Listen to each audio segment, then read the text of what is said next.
Unidade 4, Tecnologia. Aula 17.1, Revisão e Avaliação.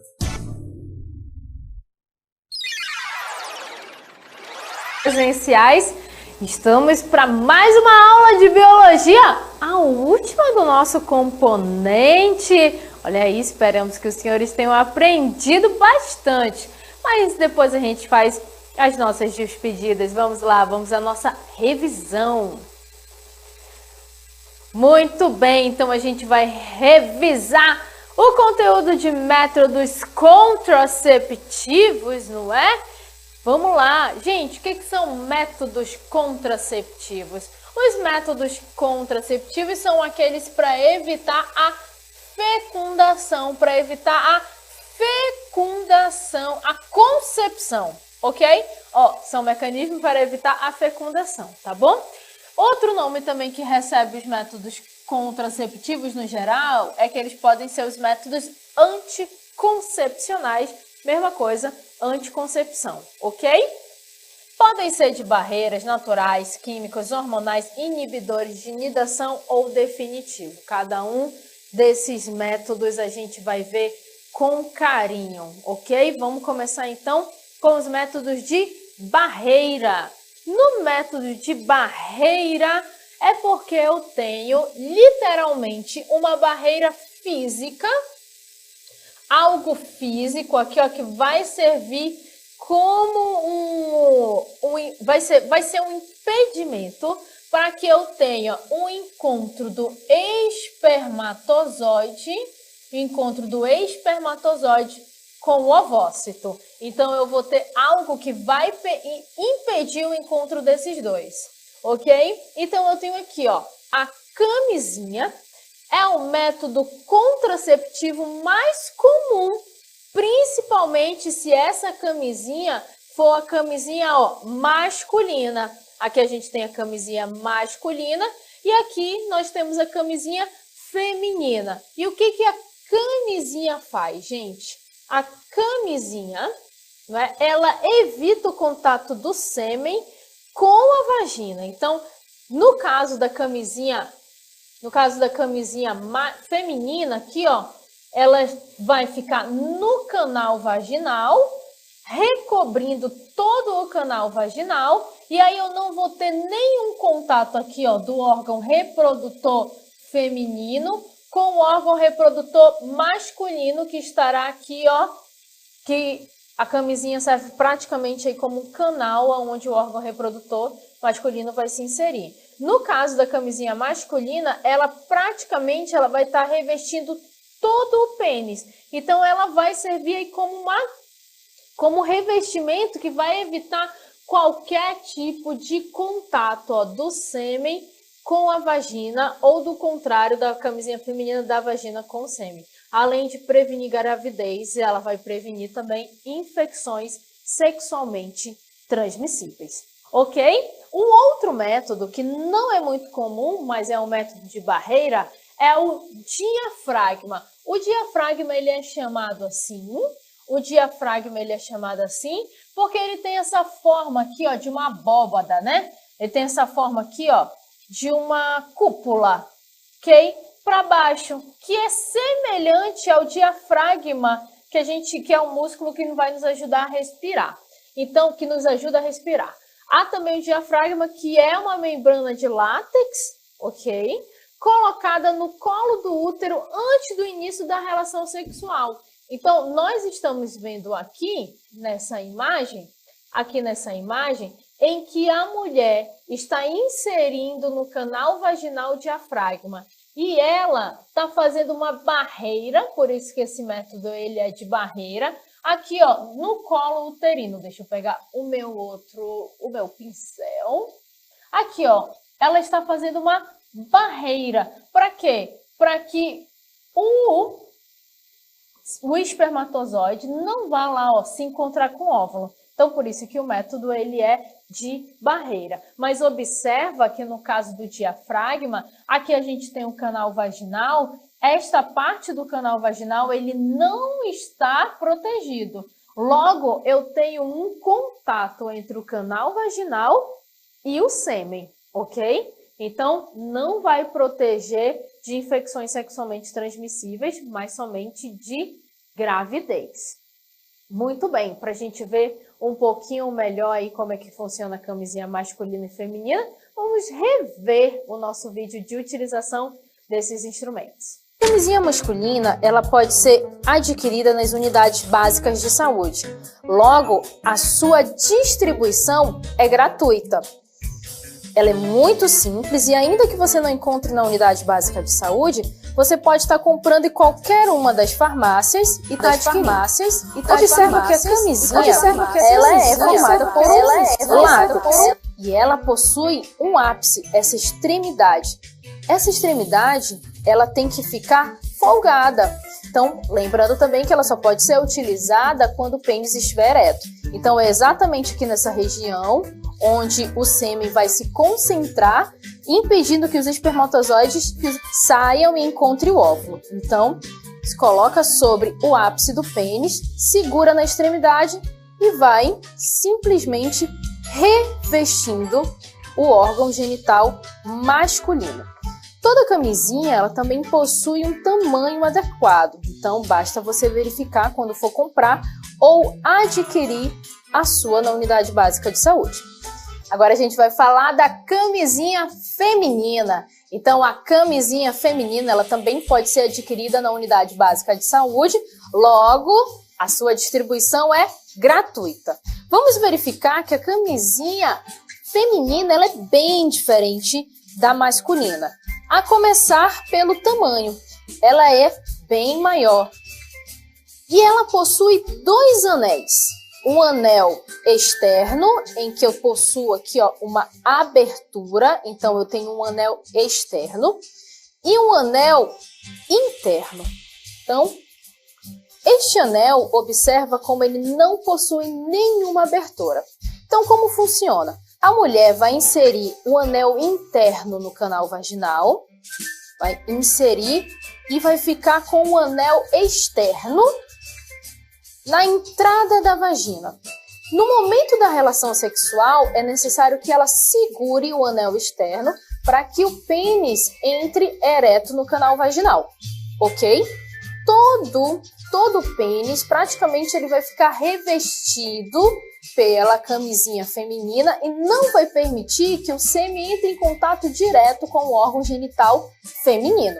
Assim, vai evitar a gravidez e também doenças sexualmente transmissíveis. Para a retirada, basta a mulher torcer o anel externo e puxar. Pronto, jogou fora, porque ela também é descartável, assim como a masculina. E aí, nós temos mais um método de prevenção. Muito bem, então vimos aí a utilização da camisinha, não é a camisinha que tem aí nas unidades básicas de saúde, ou é fácil nas drogarias. Então, professora, mas aqui na nossa comunidade não tem drogaria ou unidade básica de saúde. Então, quando você for, não é em algum local que tenha, você já adquire aí, faz um estoque, o importante é se prevenir. Vamos lá, vamos para o nosso método natural. Então, o método natural, nós temos aí, de cara, nós temos 2. Um é a abstinência, tá?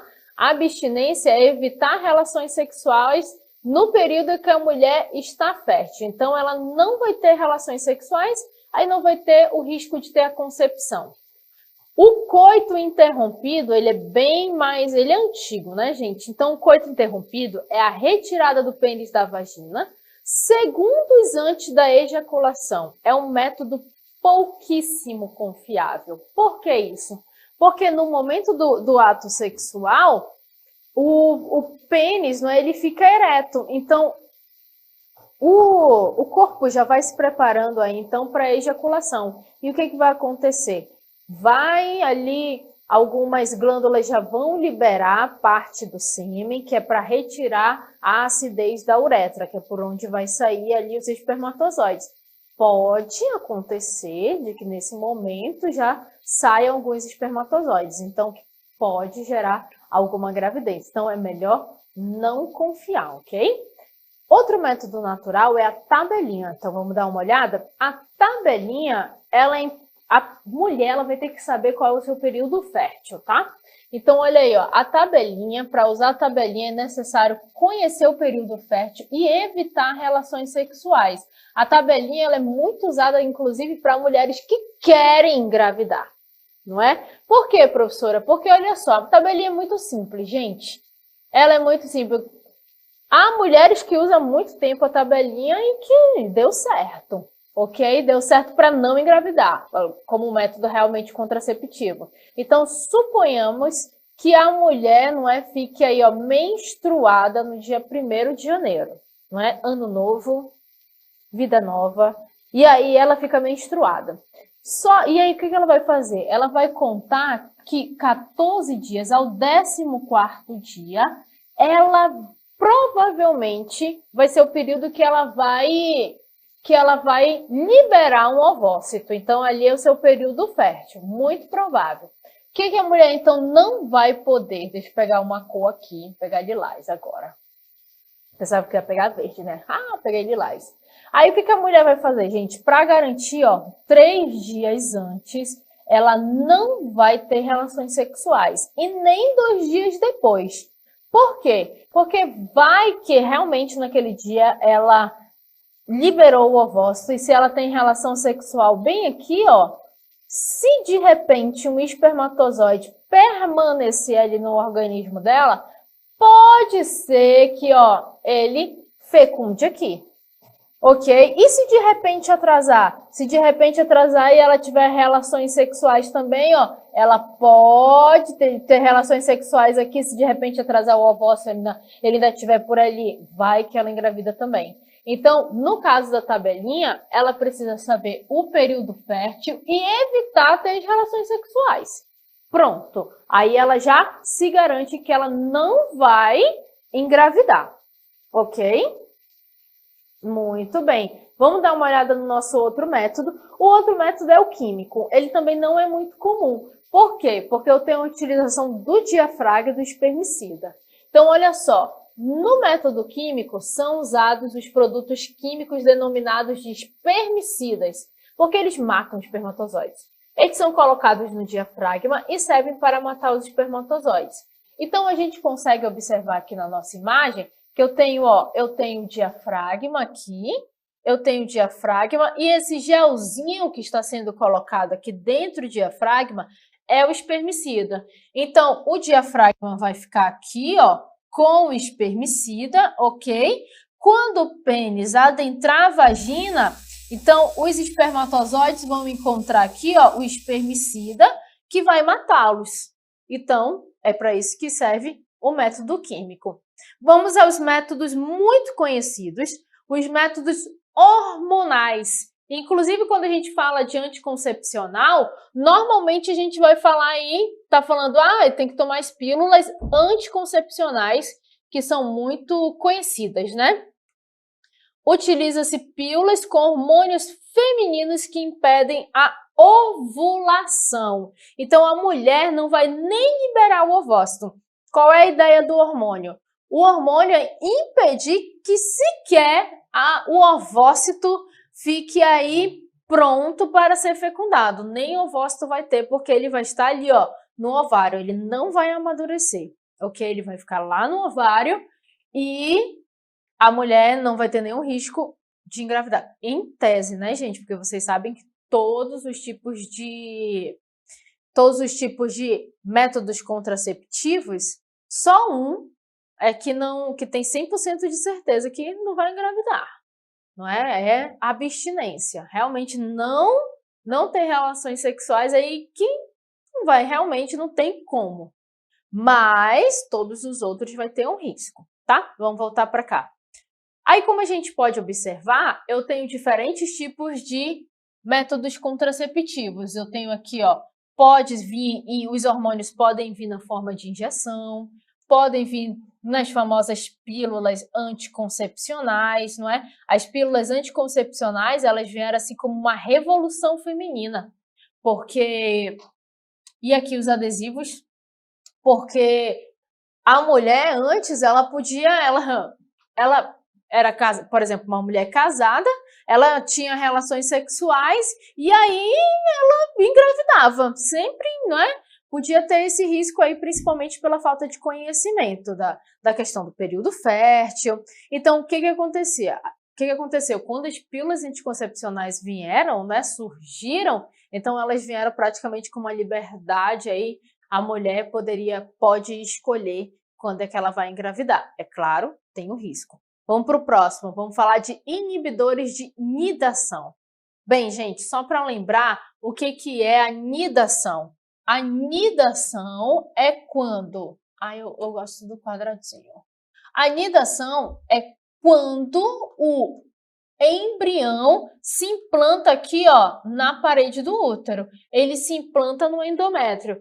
Quando acontece isso, quando o embrião se implanta aqui, ó, eu vou ter realmente a gravidez, ok? Por isso, essa implantação é chamada de nidação. Então, quando eu não tenho,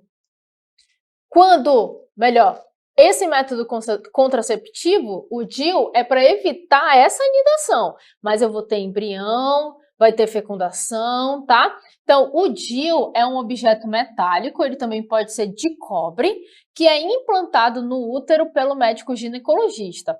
O DIU impede a implantação do embrião no endométrio. Então, eu tenho este aparelho, em que ele é colocado lá no colo do útero, como a gente está vendo aqui na nossa imagem. E o DIU, o que vai acontecer, gente? Ele é um objeto estranho dentro do útero. Já que ele é um objeto estranho dentro do útero, o útero ele vai começar a fazer como se fosse uma inflamação ali na camada do endométrio e não vai permitir, vai fazer uma inflamação ali na camada do endométrio. Então, se a mulher tiver a fecundação, tiver o encontro do espermatozoide com o óvulo, lá vem o embrião descendo as tubas uterinas. Aí o embrião está descendo as tubas uterinas. Aí ele vai querer se implantar no útero, no endométrio. Só que o útero vai reconhecer que aquilo também é um corpo estranho e não vai deixar o embrião se implantar. Então, inibidor de nidação. Um outro inibidor de nidação é a pílula do dia seguinte. Gente, a pílula do dia seguinte, ela parece algo assim, olha, então toda vez que eu tiver relações sexuais e de repente, não é? Não é bem assim. De vez em quando, só que é para tomar a pílula do dia seguinte, porque se tomar muitas vezes ela não vai fazer efeito. Então, olha aí, ó, a pílula do dia seguinte é um medicamento que se toma em até 24 horas, pode tomar em até 3 dias também, gente. Só que quanto mais perto, melhor. Ela provoca menstruação imediata e evita a nidação. Então, a pílula do dia seguinte, não é para tomar sempre, senão não vai dar certo. 2, quanto mais perto da relação sexual, não é? Após a relação sexual, você não pode demorar muito. Quanto mais demora, pode também perder o efeito, tá? Ok? Então, também vai impedir ali, pode ser que a mulher já tenha ali um embrião, não é? Pode ser que já tenha acontecido o encontro do espermatozoide com o ovócito, já tenha tido a fecundação, e aí só que aquele embrião lá vem descendo as tubas uterinas, ele não vai se implantar no útero, porque ali o útero não vai estar preparado para receber aquele embrião, por isso que aconteceu a menstruação. Vamos aos nossos 2 métodos definitivos. Vasectomia! A vasectomia é um procedimento cirúrgico. É um procedimento cirúrgico que é realizado no homem, pelo qual se cortam os canais deferentes. Então, observa aqui, ó, que eu tenho um corte nos canais deferentes. Gente, aqui, ó, é pelos canais deferentes que vai sair o espermatozoide. só não vai, o sêmen ele vai continuar ejaculando, mas ele não vai ter espermatozoide, não vai interferir em nada na performance masculina, não vai interferir em nada na atitude masculina, ok? E por fim, a gente tem a laqueadura, vamos dar uma olhada? Então, na laqueadura, que também é um procedimento cirúrgico, vamos dar uma olhada aqui. Vamos lá, deixa eu pegar meu quadradinho. A laqueadura também é um procedimento cirúrgico, só que ele é realizado na mulher, em que o médico corta, esse quadradinho tá rebelde, pega outro.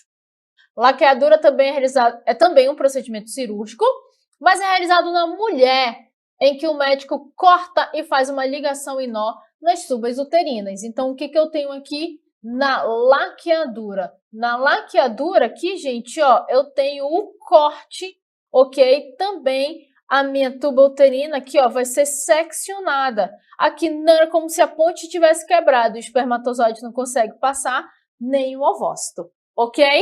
Muito bem. A laqueadura, ela é muito mais invasiva, vamos dizer assim, do que o canal deferente. Porque o canal deferente fica lá na bolsa escrotal, é mais fácil para o homem fazer do que para a mulher. Ok? Muito bem, a gente reviu aí o nosso assunto de métodos contraceptivos. A gente vai continuar revendo aí com a professora Gisele Palmeira. Unidade 4 Tecnologia.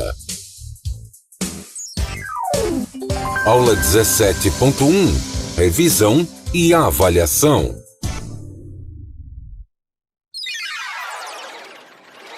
Muito bem, né? Então vamos lá dar continuidade para a nossa revisão. Vamos relembrar outros conteúdos aí que nós estudamos na nossa quarta unidade.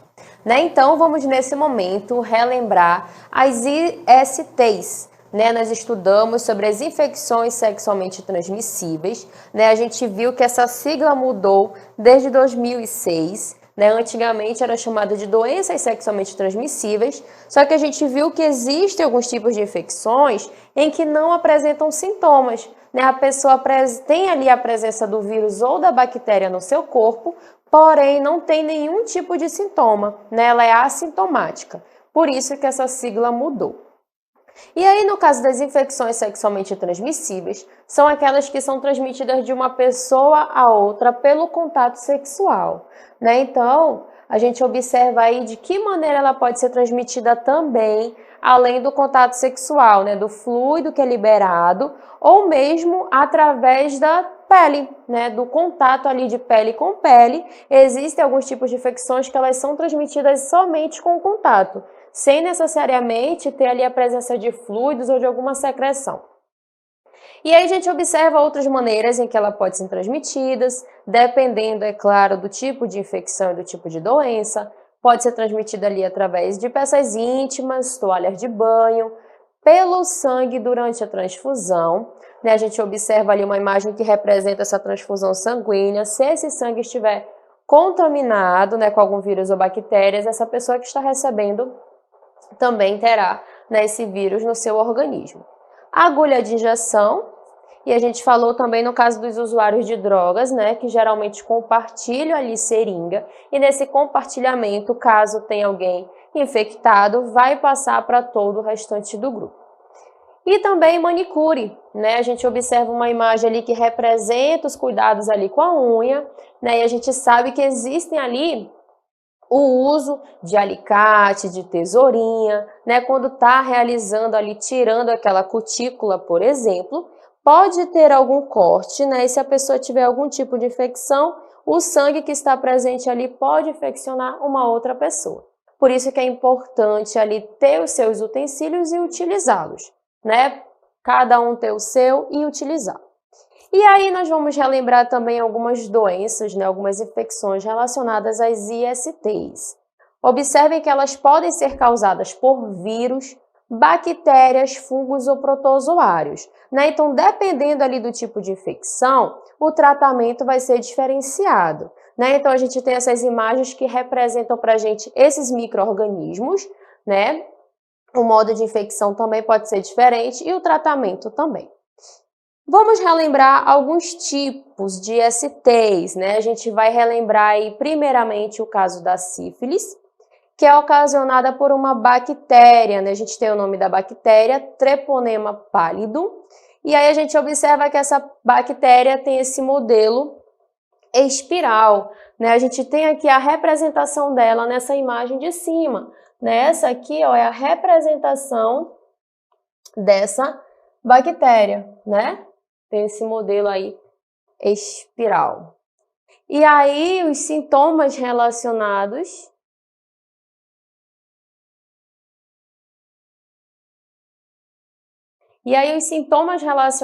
a essa bactéria são feridas abertas e indolores chamadas de cancro, né? Então, logo que essa bactéria entra ali no organismo, aparecem feridinhas, como a gente observa nessa imagem, nos órgãos genitais, né? Então, ou na vagina ou no pênis do homem, e também pode ser com que essas feridas apareçam no útero da mulher. E aí acaba que ela nem sabe que tem a doença porque dentro do útero não dá para ver, né? No caso do homem é mais simples, porque quando essas feridinhas aparece na região exterior, né, lá do seu pênis, ele pode observar. Na mulher, caso a feridinha apareça dentro do útero, ela não vai perceber, tá? Por isso que nós falamos também da importância de realizar os exames, né? Todo ano, pelo menos uma vez, né? Realizar exame de sangue, no caso da mulher Papa Nicolau, que faz a verificação de dentro do útero. Caso tenha algum vírus, alguma bactéria, alguma feridinha,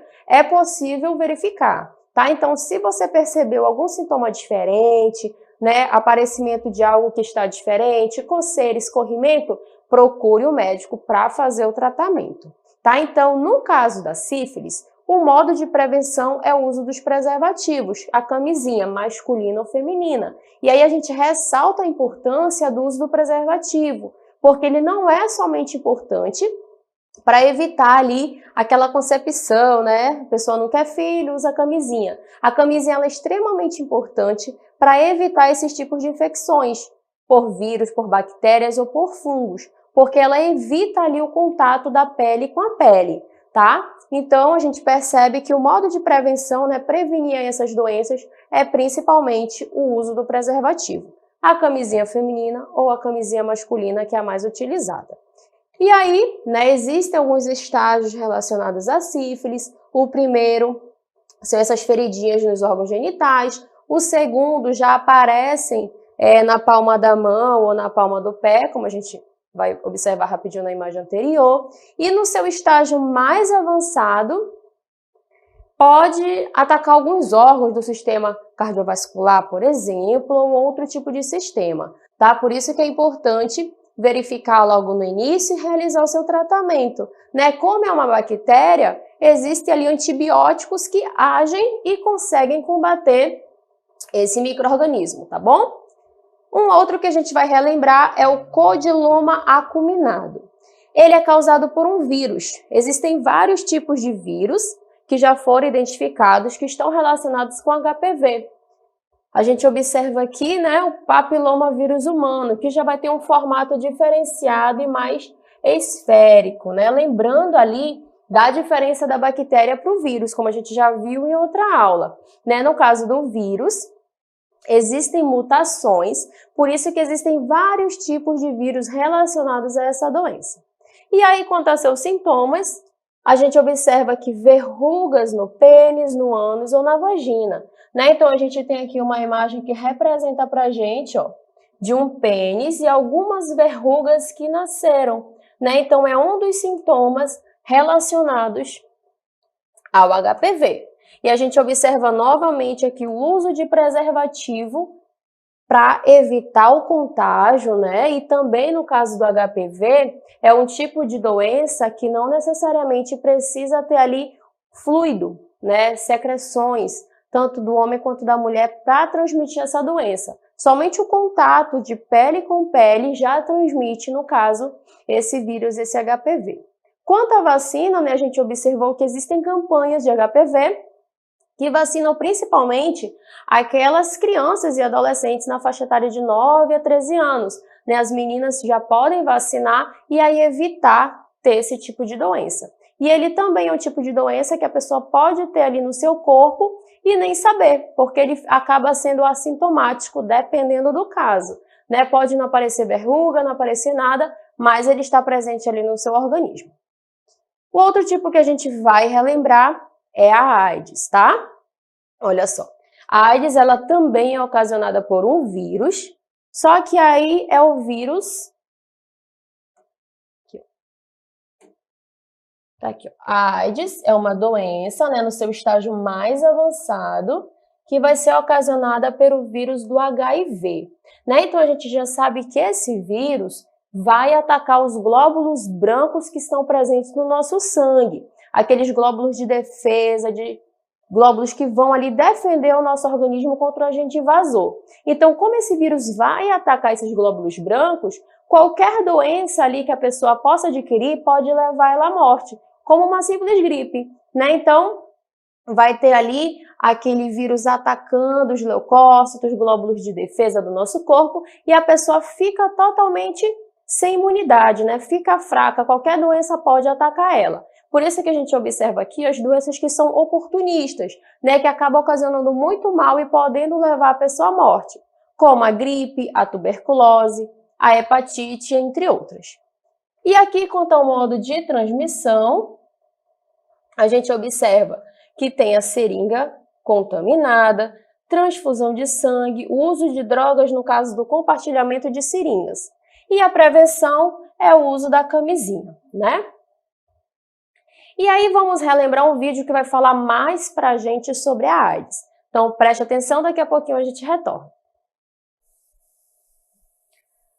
O contato íntimo sem camisinha e a troca de seringas ou agulhas permitem um contato direto com as secreções ou sangue de um aidético, podendo levar à contaminação do indivíduo com o vírus da AIDS. Além disso, a AIDS também pode ser transmitida de mãe para o filho durante a gravidez, parto ou amamentação. Mas é possível diminuir o risco de transmissão do vírus para o bebê através de tratamento da AIDS durante a gravidez. Os primeiros sintomas de AIDS aparecem entre 3 e 6 semanas após a contaminação do vírus e incluem febre alta, mal-estar, dor de garganta e tosse seca. Esses sintomas duram em média 14 dias e desaparecem completamente depois, podendo ser confundidos com outras doenças como gripe ou resfriado. Mas então, como saber que tenho AIDS? É importante fazer um exame de sangue, que pode ser feito entre 40 a 60 dias após o comportamento de risco.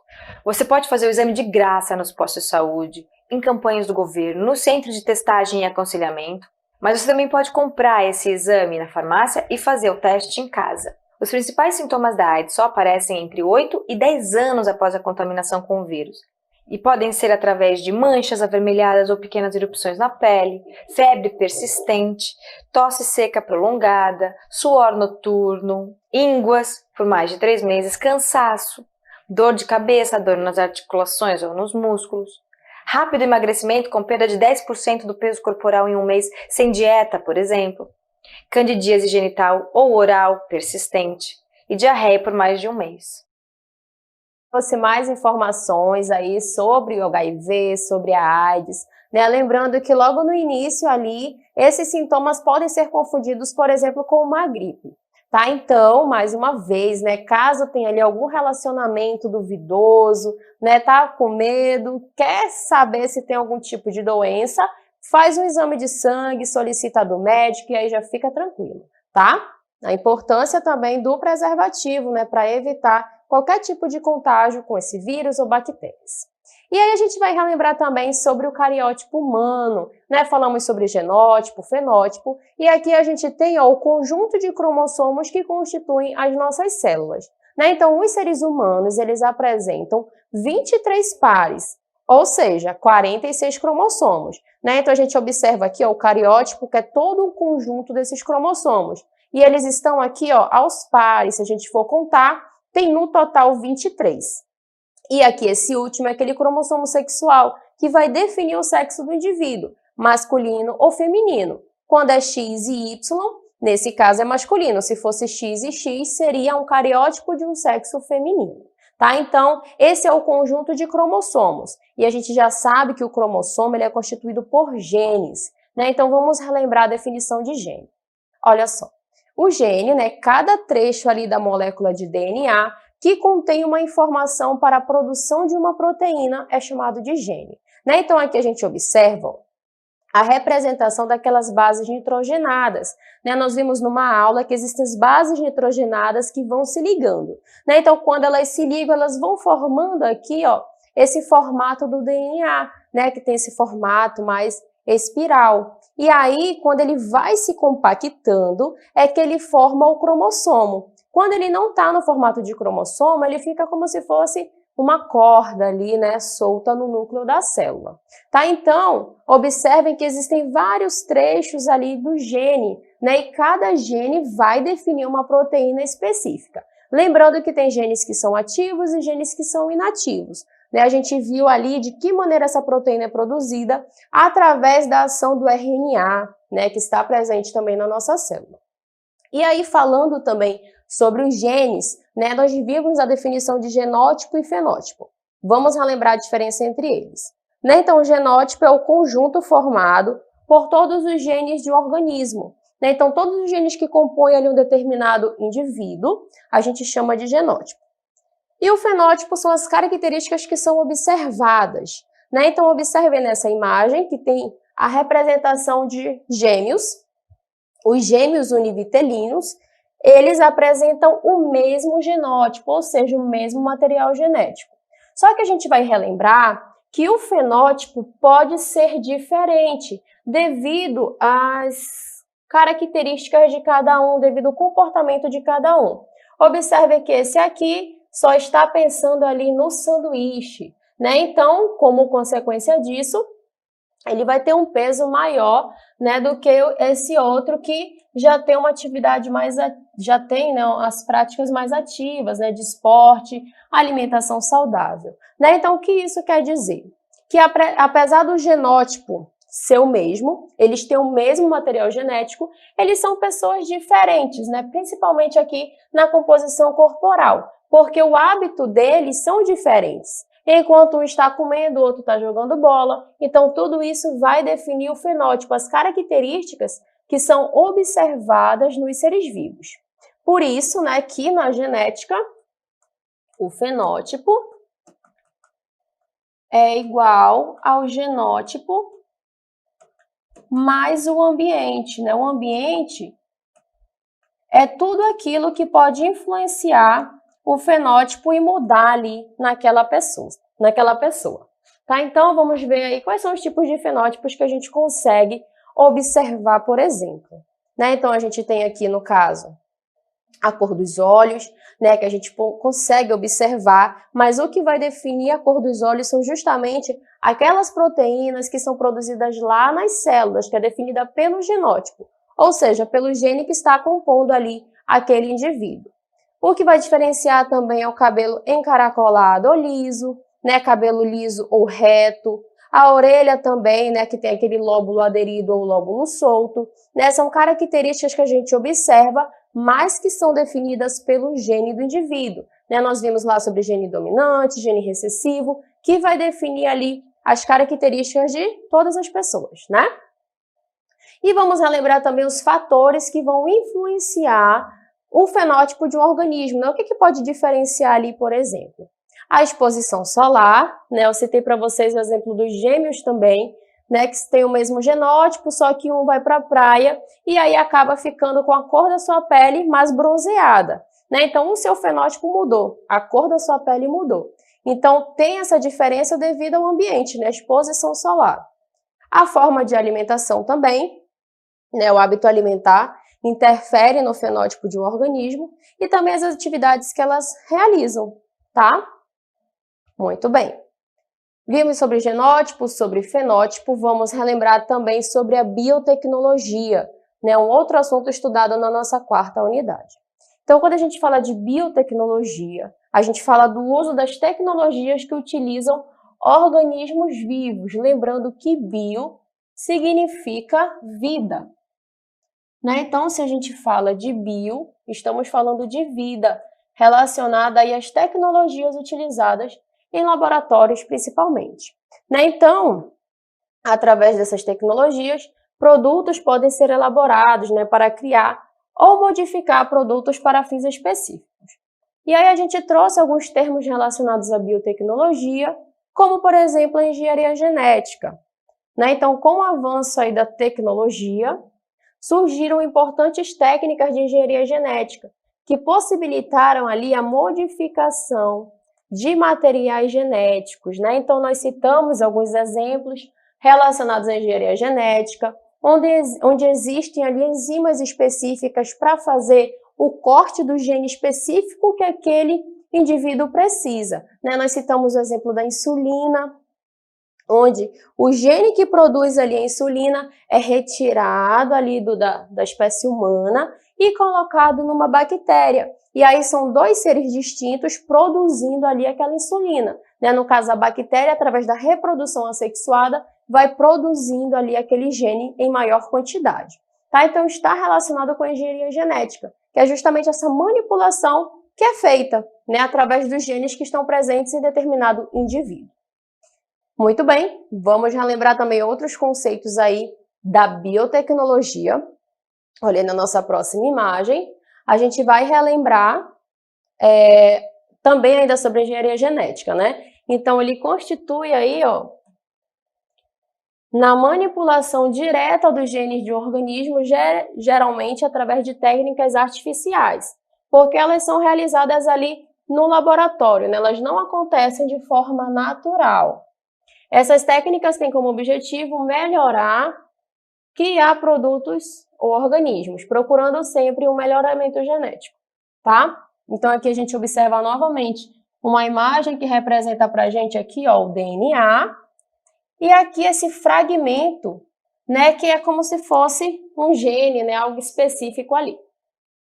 Quanto aos organismos geneticamente modificados, vamos relembrar também sobre eles, né? Aqui na nossa próxima imagem, ser biológico, que pode ser semente, planta, inseto ou animal, que sofreu alguma mudança artificial em seu material genético, em seu DNA. A mudança pode ser apenas estrutural ou na função do próprio material genético do organismo, sem ter havido introdução de um novo material genético, de uma espécie diferente.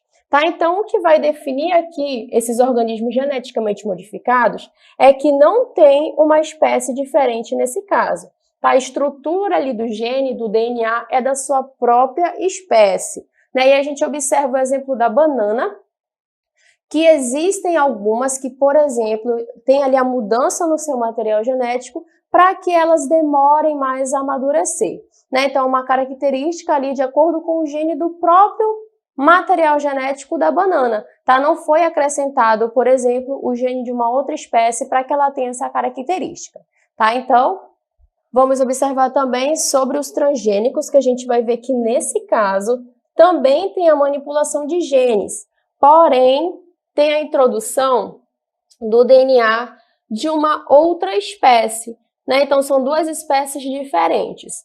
Aqui a gente tem a representação do símbolo dos transgênicos, que a gente consegue observar, ó, nas embalagens dos produtos que a gente compra no supermercado, tá bom?